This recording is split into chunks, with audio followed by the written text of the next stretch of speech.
alone with her memories of Belinda. She only emerged out of isolation to speak out against the Lifetime Employment Program. Her opinions earned the Lifetime Employment Program led to a boom in the Aetherwave industry as more and more Byzantines demanded entertainment. With the absence of Ruth Bellamy, the question on everyone's mind was, who could be the next Halcyon Helen? Cedric Kincannon did not take kindly to losing the vast majority of his subordinates to hibernation. Despite the board seriously entertaining the idea of offering Sublight a seat, Cedric was nowhere to be found.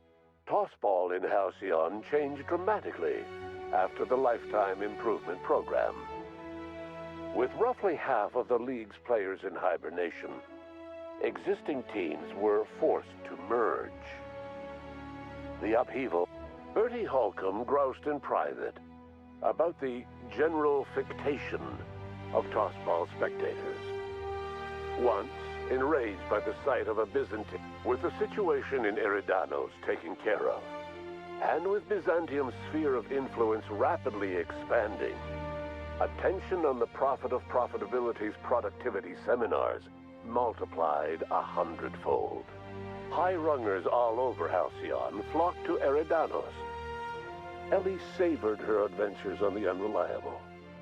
Once they were done, she returned to life as usual, running missions of dubious legality, shunning respectable work, and living life to the fullest. As the board reasserted control over Halcyon, Felix came to realize that his life as an upstart rebel had come to an end. The board's and so, disillusioned with his former boss and with nowhere left to go, Felix left his crew without saying goodbye. He was never... Though Parvati eventually grew comfortable aboard the Unreliable, she never quite came out of her shell. She seemed to prefer the company of Ada to the crew, and she could often be...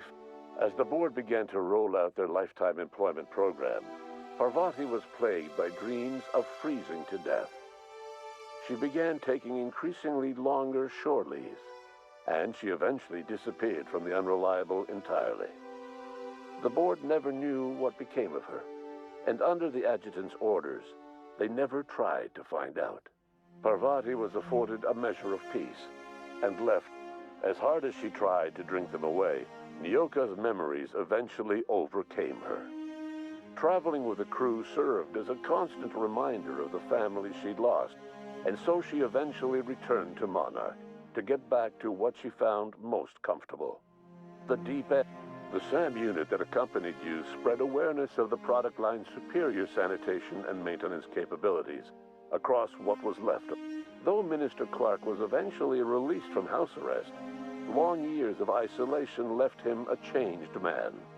Little suited for bureaucratic work, Adjutant Sophia Akande was instrumental in executing the Lifetime Employment Program. Following the death of Chairman Rockwell, Sophia Akande served as the loyal adjutant to her former freelancer, now the most... With Halcyon's workers suspended in a state of hibernation, starvation and chaos are problems of the past. The Lifetime Employment... The Halcyon of today is nothing at all like the colony of yesteryear. Power remains concentrated in Byzantium, but all the colony's resources serve the lifestyle of the elite, thereby transforming Halcyon into one of the smallest, and what about you, the unplanned variable in the history of Halcyon. You brought an end to the chaos on Tartarus, and proved yourself the most capable leader left in the colony. With Sophia Akande as your adjutant, you returned in triumph to Byzantium. All of Halcyon was yours. In time, you demonstrated a talent for leadership that far surpassed your predecessor. No one knows what's happened to Earth, and no one knows what the future has in store for Halcyon. All we know for certain is this: the name of the Unreliable and that of its intrepid captain.